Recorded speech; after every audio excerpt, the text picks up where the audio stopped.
Hello and welcome to the video. So I'm selling my Rolex Daytona, but before we get into that, mention the giveaway, like, subscribe, and you can win yourself a mission to the moon. We gave away one last month, the month of October. That was the mission to Earth, which was chosen, but we still have these three to choose from for the winner in the month of November. So go ahead and like and subscribe and follow my Instagram. I'm selling my Rolex Daytona. I'm going to tell you why I'm selling it, how I'm going to be selling it, and a little bit of my experience when it comes to selling watches, some of the frustrations that I've had. I love the Rolex Daytona and I love the rose gold one. I did a video on it recently, but I only bought 3 watches out with me to Dubai. And that's the only one that I bought the box and papers with, because I thought it might be possible that I might have to let one of my watches go. So I thought long and hard, and I thought if I have to let one go, that's probably the one. So why am I having to let it go? I actually lost a uncomfortably large amount of money in a trade. So as you know, I do crypto. Sometimes it works out well. On this occasion, I did a trade and I got sort of stuck in a trade and got liquidated, basically. And it was to the effect of $35,000.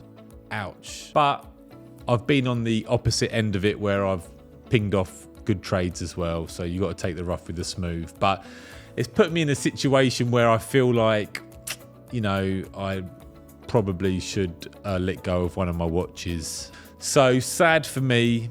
It will be sad, but ultimately I have to. I feel I have to. The Rolex Daytona. I will be selling it within the next week. So if one of you would like to buy it, you're welcome to. Message me on my Instagram.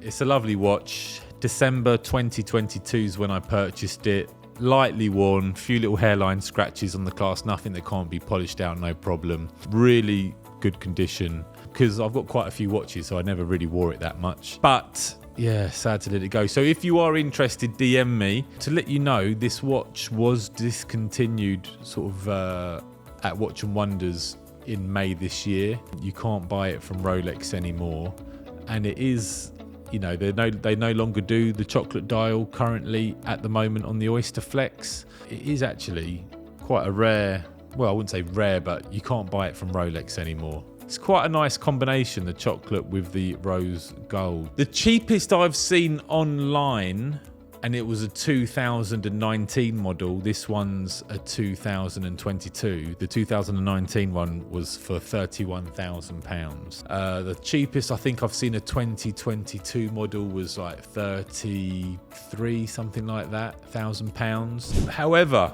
this is when you're trying to sell a watch. So you look online trying to gauge how much it's worth, but when you then go and contact the grey market dealers, they give you very different numbers. The most famous watch dealer in Dubai, I got a quote from him and it was the lowest out of all of them. 21,000 in pounds is what he offered me. When you see it online for like 33, 34, and then someone offers you 21, you're like, hold up. They're entitled to offer what they want. Maybe he's got a few of them already, doesn't really need it. So, you know, I don't want to judge, you know, too harshly, but when you're the one trying to sell it, it does sort of catch you off guard a bit.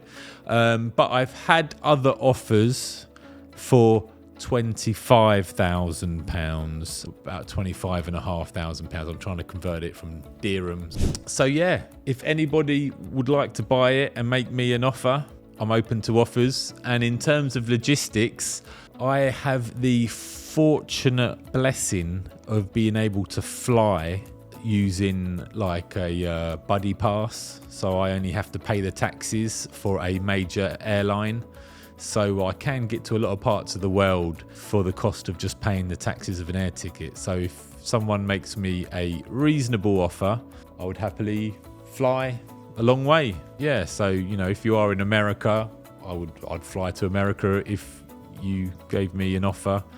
And obviously, I'd happily sell it the cheapest you can find on the internet, cheaper than any of those prices that you see on Chrono24. I like the idea of giving someone a good deal, because I'd still be getting a good deal, because it would be better than what I would get off a grey market dealer.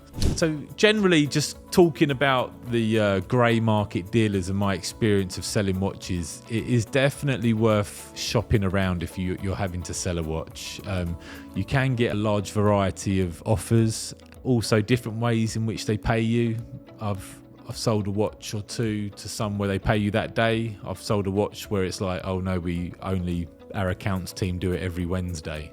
And it's like, well, today's Thursday, so I've got to wait 6 days. That's a bit annoying. You could have told me that at the beginning. So yeah, it's weird, just different things like that. I've had grey market dealers adamant in giving me cash, and I think that's perhaps because they want to avoid the VAT. In England, there's sales tax on these second-hand watches that they have to pay. But if they do it in cash, then they can avoid that.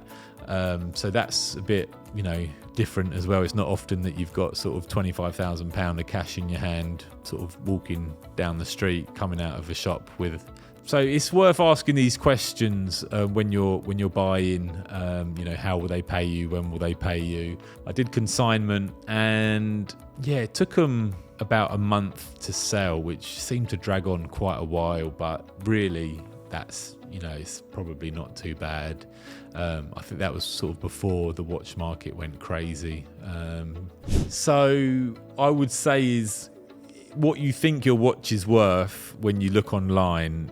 You really have to sort of lower your expectations a bit when you approach the grey market dealers, because they're running a business, they're making a profit, they're taking the risk, and sometimes they want a nice healthy profit margin, and sometimes perhaps they really like the watch and want the watch and are happier to take a smaller profit margin. It just depends. And some of them, they don't touch the brands outside of Rolex, AP, Patek. So yeah, but luckily it's a big market. There's a lot of dealers out there, and it only takes 2 seconds to send a message on Instagram or whatever social media service they're using. If someone was interested in buying this watch for me, I'm probably going to give it a week, and then if no one wants it, then I'll just sell it to the grey market. But if you do want it, what we'd do is let me know, leave a deposit, and then we'd meet, do the transfer, exchange when we meet, and go from there. So yes, like, subscribe, shoot me a message. Let me know in the comments if you guys have had experiences with the grey market. What have they been, good, bad? I know some people that only buy from the grey market. Also, I really like to know where you guys are from, so if you do leave a comment, it's quite interesting to see where the followers are. Good luck, and I'll see you in the next one.